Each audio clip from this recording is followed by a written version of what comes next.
भारत ने पाकिस्तान को ध्वस्त करके एशिया कप तो जीत लिया, लेकिन एशिया कप की ट्रॉफी नहीं मिली। या यूं कहिए कि पीसीबी चीफ, जो एशियन क्रिकेट काउंसिल के भी चीफ हैं, मोहसिन नकवी, उनके हाथों से हमने ट्रॉफी ली ही नहीं। वो नकवी जो कहने को तो एशियन क्रिकेट काउंसिल के चीफ हैं, लेकिन हरकतें किसी 2 रुपए के ट्रोल से कम नहीं है। आज के शो में इस पर विस्तार से बात करेंगे। ट्रोल्स के मामले में अपनी वैसे भी एक्सपर्टीज़ हो रखी है आजकल। एशिया कप के फाइनल के बाद क्या हुआ? प्रेजेंटेशन सेरेमनी में 1 घंटे की देरी क्यों हुई? भारतीय टीम नकवी की जगह किससे ट्रॉफी लेने को तैयार थी? नकवी से ट्रॉफी न लेने का फैसला असल में किसका था? बीसीसीआई नकवी के खिलाफ क्या एक्शन लेने की, क्या तैयारी करने की, क्या शिकायत करने की तैयारी कर रही है, इस पर बात करेंगे। और एशिया कप की ट्रॉफी भारतीय टीम को मिलेगी भी या नहीं, इस सवाल का जवाब भी तलाशेंगे।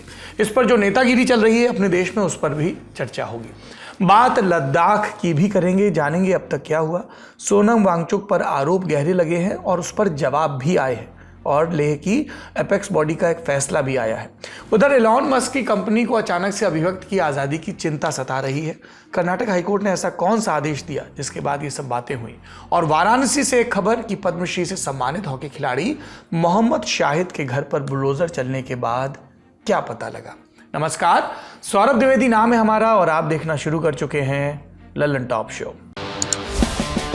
Brought to you by Mrs. Bectors and Bank of India. Mrs Bector's Cremica non stop biscuits और चाय तो स्वाद आ जाए। एशिया कप 2025 के फाइनल में भारत ने पाकिस्तान को 5 विकेट से रौंद दिया, लेकिन असली खेल मैच के बाद शुरू हुआ। पोस्ट मैच प्रेजेंटेशन में 1 घंटे की देरी हुई। भारतीय टीम ने एशियन क्रिकेट काउंसिल के चीफ और पाकिस्तान क्रिकेट बोर्ड यानी पीसीबी के बॉस मोहसिन नकवी से ट्रॉफी लेने से मना कर दिया। पाकिस्तान के गृह मंत्री, इंटीरियर मिनिस्टर कहा जाता है वहां पर, मोहसिन ये जिद पर अड़े रहे। मैच के बाद हुई प्रेस कॉन्फ्रेंस में भी ये मुद्दा छाया रहा। दोनों कप्तानों से सवाल जवाब, बीसीसीआई की भी एंट्री और बात अब मोहसिन नकवी के खिलाफ आईसीसी के एक्शन तक पहुंच गई है। हुआ यह कि फाइनल के पहले से ये बातें चल रही थी, अगर भारतीय टीम खिताब जीतती है तो नकवी के हाथों ट्रॉफी स्वीकार नहीं करेगी। इधर नकवी ने भी पोस्ट कर दिया कि जीतने वाली टीम को ट्रॉफी देने के लिए तैयार है। मैच के बाद जब भारतीय कप्तान से पूछा गया कि ट्रॉफी न लेने का फैसला किसका था, तो उन्होंने इसे टीम का फैसला बताया और इससे आगे कोई जवाब नहीं दिया। रिपोर्ट्स के मुताबिक नकवी की 2 सोशल मीडिया पोस्ट भारतीय प्लेयर्स को नागवार गुजरी। पहली पोस्ट फुटबॉल के दिग्गज क्रिस्टियानो रोनाल्डो वाली, जिसमें गोल करने के बाद रोनाल्डो अपने हाथ से इशारा कर रहे हैं कि कैसे उनकी फ्री किक हवा में शानदार डिप और कर्ल के साथ विपक्षी खेमे के गोल पोस्ट में गनगनाती हुई घुस गई। लेकिन नकवी ने इसके जरिए पाकिस्तान का प्रोपेगेंडा फैलाने की कोशिश की कि ऑपरेशन सिंदूर के दौरान पाकिस्तान ने भारत के, जो उनका दावा है कि 6 एयरक्राफ्ट गिरा दिए। नकवी का ये पोस्ट 21 सितंबर वाले मैच में पाकिस्तानी तेज गेंदबाज हारिस रऊफ के इशारे का एक्सटेंशन ही था। वैसे रऊफ का स्कोर बुमराह ने सेटल कर दिया। क्लीन बोल्ड करने के बाद जो इशारा किया वो आप देख चुके होंगे। नकवी की दूसरी पोस्ट सामने आई फाइनल मैच से पहले। उन्होंने पाकिस्तानी क्रिकेटर्स की फोटो डाली। इसमें कप्तान सलमान अली आगा और तेज गेंदबाज शाहीन आफरीदी भी थे। खिलाड़ियों को फ्लाइट सूट में दिखाया गया और बैकग्राउंड में थे फाइटर जेट्स। नकवी की फिर से वही कोशिश, और जीत के बाद भारतीय टीम ने अपना स्टैंड साफ किया। नकवी के हाथों ट्रॉफी नहीं लेंगे। इंडियन एक्सप्रेस से जुड़े संदीप जी की रिपोर्ट के मुताबिक भारतीय टीम एमिरेट्स क्रिकेट बोर्ड के वाइस प्रेसिडेंट खालिद अल जरूनी से ट्रॉफी लेने को तैयार थी, पर नकवी नहीं माने। क्रिकेट कवर करने वाली वेबसाइट क्रिकबज़ के मुताबिक उस समय मैदान का नज़ारा कुछ इस तरह का था। पोडियम लग चुका था, एसीसी के चीफ मोहसिन नकवी आ चुके थे, लेकिन पाकिस्तानी टीम ड्रेसिंग रूम से नहीं निकली। भारतीय टीम प्रेजेंटेशन शुरू होने का इंतजार कर रही थी। मोहसिन पोडियम पर ही किसी से फ़ोन पर बात कर रहे थे, चेहरे पर तरह तरह की भाव भंगिमाओं के साथ। इस बीच पाकिस्तानी टीम सपोर्ट स्टाफ के साथ ड्रेसिंग रूम से निकली। ज़्यादातर खिलाड़ी नॉर्मल जर्सियों में आ चुके थे, कुछ ने जूते उतारकर चप्पलें पहन ली थी। जैसे ये खिलाड़ी और सपोर्ट स्टाफ ड्रेसिंग रूम से निकले, मैदान में मौजूद दर्शक उन्हें हूट करने लगे। खैर, यहाँ से प्रेजेंटेशन सेरेमनी शुरू हुई। उसके बाद की कहानी ज़्यादातर लोगों को पता है। एक ज़रूरी बात जो न्यूज़ एजेंसी रॉयटर्स ने बताई वो हम आपको बताते हैं। आपको मालूम है कि तिलक वर्मा को फाइनल का प्लेयर ऑफ द मैच खिताब मिला। अभिषेक शर्मा के हिस्से आया प्लेयर ऑफ द सीरीज़ का खिताब और कुलदीप बने most valuable player of the series. जब ये तीनों खिलाड़ी बारी बारी से अपना खिताब लेने पोडियम पहुंचे तो वहाँ मौजूद सभी लोगों ने उनके लिए तालियां बजाईं, सिर्फ एक शख्स को छोड़कर, नाम मोहसिन नकवी। कहने को कहा जा सकता है कि ऐसा कोई नियम नहीं, लेकिन बात यहाँ नियम की नहीं, भाव की। यानी मोहसिन के मंसूबे पहले से ही साफ थे और इसी भाव की बात भारतीय कप्तान ने भी की। सूर्या बोले, ये पहली बार है किसी टीम को ट्रॉफी ना दी गई हो। इधर पाकिस्तान कप्तान सलमान अली आगा की सोच जुदा रही। बोले भारतीय कप्तान बंद कमरे में हमसे हाथ मिलाते रहे, लेकिन जब उन्हें ऊपर से ऑर्डर मिला तो ये सब करने लगे। उन्होंने हमारा नहीं क्रिकेट का अपमान किया है। इन सब डेवलपमेंट्स के बीच माहौल तब और गर्म हो गया जब बीसीसीआई सेक्रेटरी देवजीत सैकिया का बयान आया। उन्होंने कहा नकवी पाकिस्तान के नेता हैं, इसलिए हमने ट्रॉफी न लेने का फैसला किया, लेकिन इसका मतलब ये नहीं कि ट्रॉफी और मेडल उनके पास रहेंगे। हम नवंबर में होने जा रही आईसीसी की बैठक में नकवी का कड़ा विरोध करेंगे। We have decided not to take the trophy from the ACC chairman, who happens to be one of the main leader of Pakistan. So we had decided not to take it from him. But that does not mean that the gentleman will take away the trophy with him along with the medals. So it is very unfortunate, very unsporting, and we hope that the trophy and the medals will be returned to India as soon as possible. There is a ICC conference in the month of November, in the first week of November in Dubai. In the next conference, we are going to launch a very serious and very strong protest against the act of the ACC chairperson. अब सवाल यह है कि नियम क्या कहते हैं। क्या एसीसी के चीफ मोहसिन नकवी भारतीय टीम को ट्रॉफी न देने का फैसला ले सकते थे? नकवी भारत पर क्रिकेट के मैदान को राजनीति का अखाड़ा बनाने का आरोप लगा रहे, लेकिन उनकी खुद की हरकतों का क्या? हमने बात की एक्सपर्ट से। देखिए, एक तो इंडियन क्रिकेट टीम का ये कहना भी अनप्रेसिडेंटेड था कि हम XYZ से ट्रॉफी नहीं लेंगे, लेकिन आप अंदाज़ा लगाइए पाकिस्तान की टीम हार चुकी थी और मोहसिन नकवी अगर वहाँ पर बेशर्मी से खड़े रहते हैं तो कोई ऐसा नहीं है कि उनको बहुत ज़्यादा इज्जत मिल जाती है। अब वो अड़ ही गए, उन्होंने अपनी ईगो पर ले लिया और इससे दो बातें साफ होती है। ए, वो पाकिस्तान क्रिकेट का नुकसान करने के लिए तुले हैं। उनको शायद अपनी जो पाकिस्तान में डिफरेंट ऑडियंस है, जो रावलपिंडी यानी कि आर्मी की ऑडियंस उनको ज़्यादा मंजूर है और उसके लिए वो किसी हद तक जा सकते हैं, भले ही वो पाकिस्तान क्रिकेट का बेड़ा गर्क कर दें। इससे क्या हुआ? पाकिस्तान की बदनामी हुई। पहले तो उन्होंने पाकिस्तान के प्लेयरों से वो हुज्जतबाजी करवाई, उसका अगर आपकी टीम जीत जाए तो फिर बड़ा याद रहता है, लेकिन जब हार ही गए तो फिर उसके बाद आप बताइए पाकिस्तान की क्रिकेट किस तरफ जा रही है। दूसरी बात ये कि उस मंच पर मैं जानता हूँ कि और भी क्रिकेट बोर्ड्स थे और मैं ये भी जानता हूँ कि उनको जो एशियन क्रिकेट काउंसिल का चेयरमैनशिप मिली है वो कोई उनके अपने कारण नहीं मिली है, वो पाकिस्तान का टर्न था और वो बाई चेयर रोटेट होगा।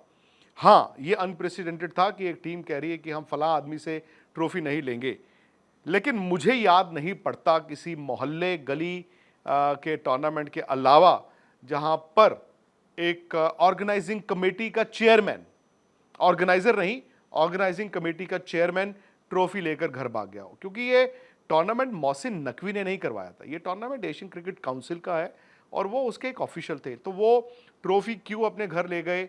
और मुझे तो लगता है कि वो सेल्फ गोल कर गए, क्योंकि अब भारत के पास, मतलब बीसीसीआई के पास एक मौक़िफ़ रहेगा ये टारगेट करने का कि मोहसिन नकवी ने एक मैच 1 घंटा डिले करवाया, जहां पर उन्होंने पाकिस्तान की टीम को कहा कि मैच नहीं खेलने जाएंगे, वहां पर उन्होंने आईसीसी को रैंसम पे रखा। ये तो ही बात पाकिस्तान की। अब अपने घर की भी बात करते हैं। बात किसी से छिपी नहीं कि एशिया कप बहिष्कार की मांग के बीच शुरू हुआ। पहलगाम हमले और ऑपरेशन सिंदूर के दौरान भारतीय फैंस का एक बड़ा हिस्सा पाकिस्तान साथ मैच न खेलने की मांग कर रहा था। विपक्ष भी यही मांग कर रहा था। निशाने पर थी नरेंद्र मोदी सरकार और बीसीसीआई, जो अभी भी निशाने पर है। हुआ यह कि भारत की खिताबी जीत के बाद प्रधानमंत्री नरेंद्र मोदी का एक्स पोस्ट आया, लिखा खेल के मैदान पर ऑपरेशन सिंदूर, नतीजा वही है, भारत जीतता है, हमारे क्रिकेटर्स को बधाई। सत्ता पक्ष की तरफ से और भी प्रतिक्रियाएं आई। मसलन बीजेपी के आईटी सेल के मुखिया अमित मालवीय ने लिखा कि हमारी टीम ने पाकिस्तान को सिर्फ मैदान पर नहीं हराया, बल्कि नकवी से ट्रॉफी न लेकर पाकिस्तान के प्रोपेगेंडा की भी कमर तोड़ दी। इन सब पर विपक्ष की तरफ से प्रतिक्रियाएं आई। ये सब आपको अब याद आ रहा है? टूर्नामेंट शुरू होने से पहले सूर्य कुमार यादव, मोहसिन नकवी और सलमान अली सबसे हाथ मिला रहे थे। जब देश के लोगों ने इन सब का विरोध किया तो खिलाड़ियों को नई स्क्रिप्ट पकड़ा दी गई। शिवसेना उद्धव गुट के सांसद संजय राउत ने इसी आशय का सवाल उठाया। आम आदमी पार्टी के नेता सौरभ भारद्वाज भी बोले कि बीजेपी खिलाड़ियों का इस्तेमाल कर रही है। देखिए, चुनौती बड़ी साफ थी बीसीसीआई को और आईसीसी को, जिसके अध्यक्ष जो हैं अमित शाह जी के बेटे हैं। उनको कहा गया था कि जितनी भी ब्रॉडकास्टिंग राइट्स, एडवर्टीजमेंट्स से आपको पैसा मिला है वो मुझे नहीं चाहिए, सौरभ भारद्वाज को नहीं चाहिए, वो उन 26 पीड़ितों के परिवार को देना चाहिए। पीसीबी के कोई अध्यक्ष है नकवी, उनसे आप ट्रॉफी नहीं लिया, लेकिन मैंने आज एक वीडियो ट्वीट किया है, पोस्ट किया है, उसमें 10 दिन पहले भारत के क्रिकेट के जो कैप्टन है उसकी पूरी टीम उनसे हाथ मिला रही है, उनके साथ चाय पी रही है, फोटो निकाल रही है। तो आप देश की जनता को मूर्ख समझते हो क्या? हमारा सवाल है कि ये मैच नहीं होना चाहिए था, ऐसे माहौल में हमारा सवाल है, आप पाकिस्तान से क्यों खेल रहे हो? हमारा ये सवाल है कि आप हमारे शहीदों का, चाहे जवान हो या पहलगांव में मारे हुए निरपराध लोग हो, उनकी शहादत का आप इस प्रकार से अपमान मत करिए। ये हमारा सवाल है। आप ट्रॉफी को हाथ नहीं लगाएंगे, उसके हाथ से नहीं लेंगे या कैप्टन से हाथ नहीं मिलाएंगे। अरे मैदान में एक साथ खेलते क्यों हो फिर? सवाल प्रधानमंत्री के पोस्ट पर भी उठे यही कि एक मैच के लिए ऑपरेशन सिंदूर का जिक्र क्यों? क्या ये इतना हल्का था कि खेल के मैदान में हार जीत से इसका असर तय होगा? अभी तो भारत जीत गया, अगर हार जाता तो क्या ये भारत की सेनाओं की हार होती? कुछ सवाल और है। सरहद के दोनों पार के क्रिकेटिंग दिग्गज कुछ चिंताएं जता रहे हैं यही कि अगर मैदान पर इसी तरह का माहौल बना रहा तो चीज़ें मुश्किल हो जाएंगी। किसी भी खेल की तरह क्रिकेट का भी मकसद लोगों को जोड़ना है, लेकिन फिलहाल तो ऐसा होता नहीं दिख रहा। ऐसे में भारत पाकिस्तान के बीच क्रिकेट का भविष्य क्या है? द्विपक्षीय मुकाबले पहले से ही नहीं हो रहे, लेकिन अब मल्टीनेशनल टूर्नामेंट्स में भी क्या तस्वीर बन सकती है? आईसीसी में परिंदा भी पर नहीं मार सकता। आईसीसी में इंडिया ने और पाकिस्तान ने कोलंबो में खेलना है, फरवरी में खेलना है। परिंदा भी पर नहीं मार सकता, वहाँ पर कोई नखरे नहीं चलते हैं। बाकी ये तो साफ हो गया कि अब जहाँ जहाँ इंडिया पाकिस्तान किसी भी खेल में आमने सामने होंगे आने वाले वक्त में, तो ये जो हाथ मिलाना, गले मिलना, जप्पी पप्पी, वो बंद हो जाएगी। पाकिस्तान की टीम ने अपने स्टैंडर्ड को थोड़ा रेज किया। अगर आप इस टूर्नामेंट में देखें, और मुझे लगा इंडिया ना अपने पोटेंशियल पर नहीं खेला, बावजूद इसके इंडिया जीता।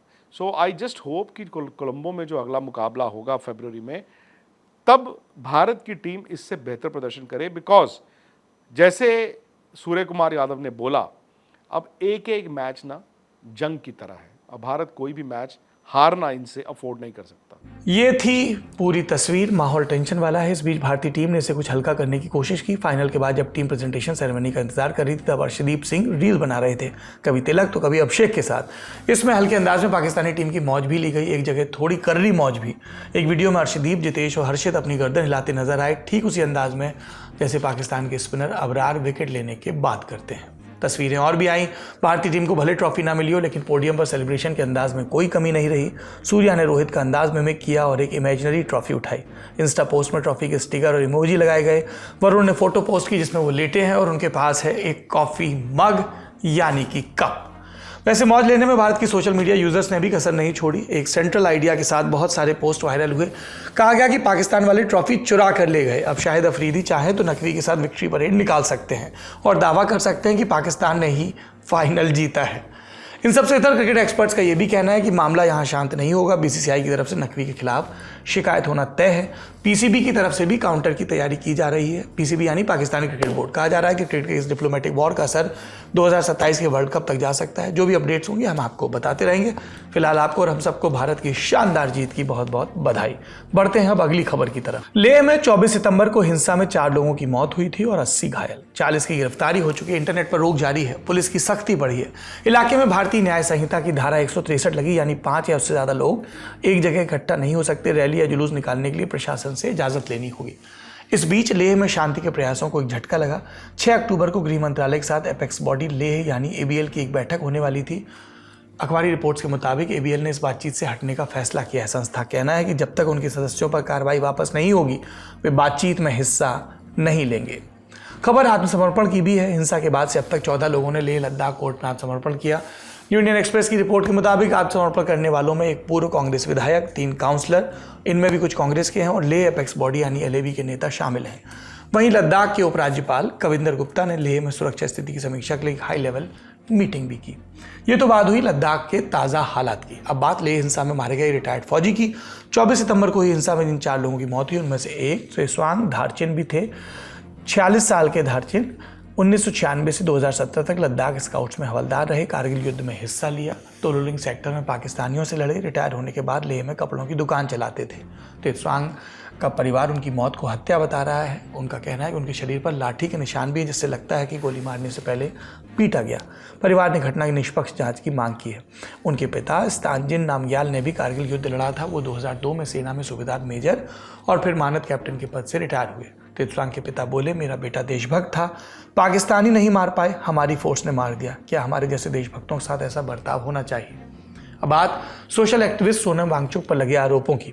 लेह में हिंसा भड़काने के आरोप में सोनम वांगचुक को गिरफ्तार किया गया। ये गिरफ्तारी नेशनल सिक्योरिटी एक्ट यानी एनएसए के तहत हुई। फिलहाल वो जोधपुर की जेल में बंद है। उनकी गिरफ्तारी को लेकर सोशल मीडिया पर अलग अलग रिएक्शन आ रहे हैं, कुछ समर्थन में तो कुछ विरोध में। लोकसभा में नेता प्रतिपक्ष राहुल गांधी ने भी लेह लद्दाख के लोगों की मांगों का समर्थन किया। एक्स पर लिखा, लद्दाख के अद्भुत लोगों, संस्कृति और परंपराओं पर बीजेपी और आरएसएस हमला कर रहे हैं। हत्या बंद करो, हिंसा बंद करो, धमकी देना बंद करो, लद्दाख को आवाज दीजिए, उन्हें छठी अनुसूची दीजिए। लेकिन गिरफ्तारी से इतर सोनम पर पाकिस्तानी लिंक के भी आरोप लग रहे हैं। इसके केंद्र में फरवरी 2025 की पाकिस्तान यात्रा को लेकर सवाल उठाए जा रहे हैं। सोशल मीडिया से शुरू हुई आरोपों की फेहरिस्त में पुलिसिया एंट्री भी हुई है।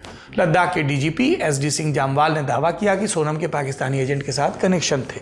लद्दाख पुलिस ने एक पाकिस्तानी खुफिया अधिकारी को गिरफ्तार भी किया जो कथित तौर पर सोनम वांगचुक के संपर्क में था। जो सोनम वांगचुक का है, अगर आप देखें इनका प्रोफाइल और इनकी हिस्ट्री रही है, ये सारा कुछ आपको यूट्यूब में अवेलेबल होगा। जिस किस्म से इंस्टिगेशन वाली उन्होंने बातें की हैं, अरब स्प्रिंग की बात की है, या नेपाल या बांग्लादेश या श्रीलंका की जो इंस्टिगेट करने के लिए उनका एक अपना एजेंडा है। जहाँ तक आपकी फॉरेन फंडिंग की बात कर रहे हैं, उसके ऊपर ऑलरेडी प्रोसेस चल रही है। FCRA की वायलेशन का कितना वहाँ पे है। हमने पिछले दिनों जब चलो इस प्लेटफॉर्म में बता देता हूँ, हमने एक पाकिस्तान PIO भी पकड़ा था जो इनके साथ उनकी रिपोर्टिंग करके अक्रॉस भेज रहा था। उसके भी एक हमारे पास रिकॉर्ड है। हमारे पास इनकी जो विजिट्स हैं, जैसे पाकिस्तान में डॉन की इवेंट इन्होंने वहाँ पे जाके किया, उसके बाद बांग्लादेश में, तो ये सारा एक बहुत बड़ा क्वेश्चन मार्क है इनके ऊपर। और इसके बीच में डिफरेंट एजेंसीज जो हैं जिनका ये काम है वो ऑलरेडी इसमें इन्वेस्टिगेशन कर रही हैं और उसमें एक्शन लेंगी। इन सबके बीच सोनम वांगचुक की पत्नी गीतांजलि जे अंगमो का बयान आया। उन्होंने सोनम के पाकिस्तानी लिंक के आरोपों को बेबुनियाद बताया। गीतांजलि बोली, पाकिस्तान में संयुक्त राष्ट्र की तरफ से एक जलवायु सम्मेलन हुआ था, इसमें उन्हें और सोनम को एक्सपर्ट के तौर पर इन्वाइट किया गया था। ये सवाल तब क्यों नहीं उठे जब नोबेल फाउंडेशन की ओर से सोनम वांगचुक को क्लाइमेट चेंज और आर्टिफिशियल ग्लेशियर पर बोलने के लिए बुलाया जाता है। उन्होंने और क्या कहा, सुनते हैं। So geopolitics aside, environmentally, China, Pakistan, India, they share the same Himalayan waters of the glaciers. So if there is a conference where he is invited as an expert and as a specialist, and it's no news that he's been a climate environmentalist and innovator, having made artificial glaciers and ice stupas, he was even invited.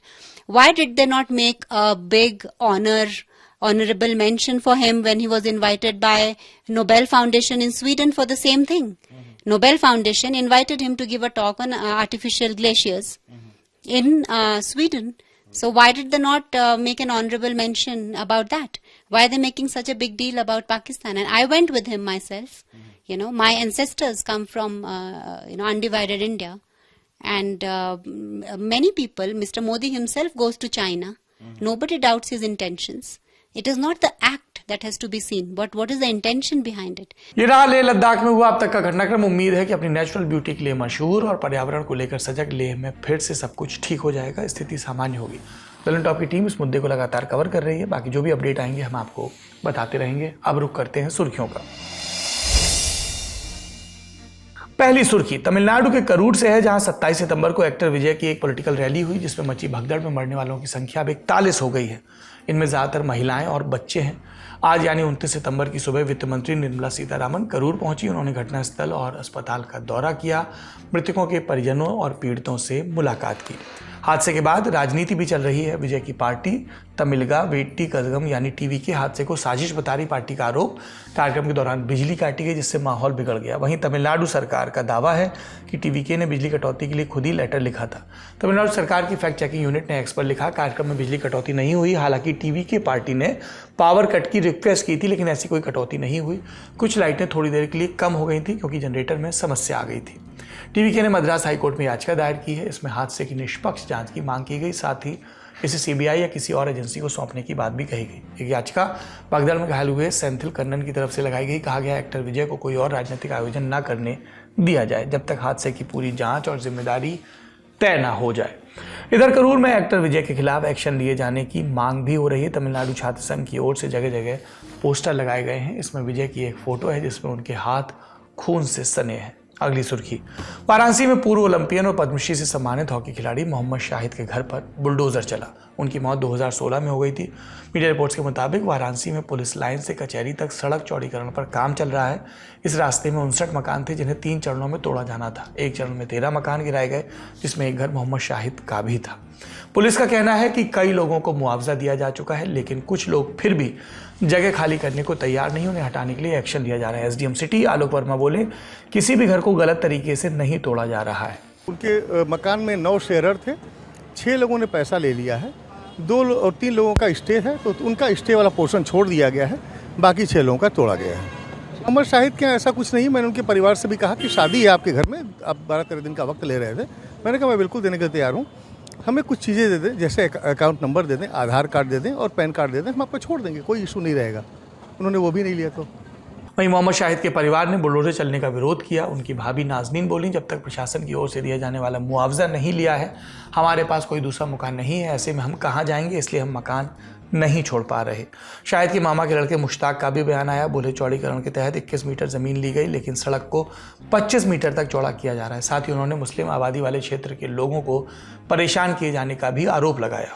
अभी इसके यहाँ जहाँ तोड़ रहे हैं, यहाँ लड़की की शादी है 10 तारीख से लेके और करीब वही जो है 17 के आसपास जो है लगेगा, और उसमें तोड़ के सब बर्बाद कर दे रहे हैं। दूसरी बात, इसमें जो भाई रह रहे हैं जिन्होंने स्टे भी लिया है, इनके पास पूरे बनारस में या पूरे भारतवर्ष में कहीं भी 1 इंच ज़मीन भी नहीं है।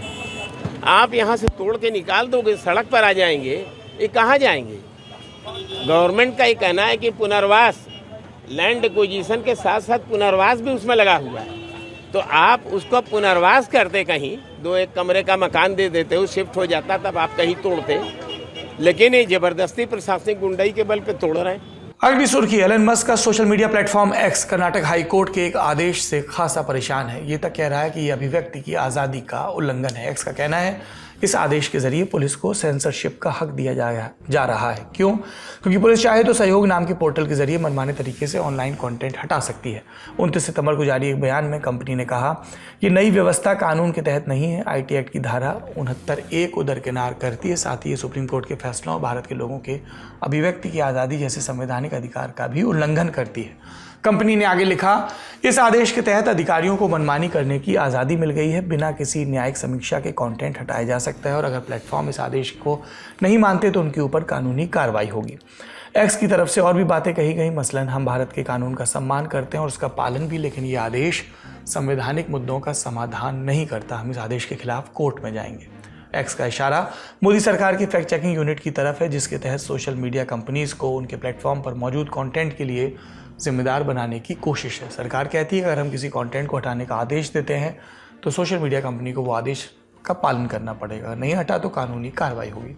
इसी के मद्देनजर केंद्रीय गृह मंत्रालय ने साल 2024 में एक सहयोग पोर्टल बनाया ताकि अलग अलग राज्यों की पुलिस और दूसरी एजेंसियां एक केंद्रीय पोर्टल के साथ मिलकर काम कर सके। एक्स ने इसी के खिलाफ कर्नाटक हाई कोर्ट में अपील की, जिसे अदालत ने खारिज किया और अब एक्स का ये लंबा चौड़ा बयान आया है। दिन की बाकी सुर्खियों के लिए अब रुख करते हैं न्यूज रूम का। कनाडा से एक अपडेट है। कनाडा की सरकार ने लॉरेंस बिश्नोई गैंग को टेररिस्ट ऑर्गेनाइजेशन घोषित कर दिया है। ये भारत और कनाडा के संबंधों के लिए एक बड़ा कदम माना जा रहा है। 29 सितंबर को कनाडा की सरकार ने प्रेस रिलीज कर कहा कि गैंग भय और धमकी का माहौल बना रहा है। देश के जिन इलाकों में डायस्पोरा कम्युनिटी यानी दूसरे देशों से आकर कनाडा में जो लोग बस गए हैं उनके बीच में एक्टिव था। इसमें आगे कहा गया है कि कनाडा में हिंसा और आतंकवाद की कोई जगह नहीं है, खासकर उनके लिए जो किसी समूह विशेष को अपना निशाना बनाते हैं। इसलिए मिनिस्टर ऑफ पब्लिक सेफ्टी ने ये घोषणा की है कि बिश्नोई गैंग कनाडा के क्रिमिनल कोड के तहत अब एक आतंकी संगठन है। बता दें कि कनाडा में माइक कार्नी की सरकार आने के बाद से भारत लगातार इस तरह के एलिमेंट्स पर एक्शन की मांग कर रहा था। कनाडा सरकार अब प्रोएक्टिवली इस पर कदम उठाती नजर आ रही है। कुल मिलाकर संबंध बेहतरी के रास्ते पर दिख रहे हैं। आज का लर्न टॉप शो यहीं तक। अपना और अपनों का ख्याल रखिए। शुभ रात्रि।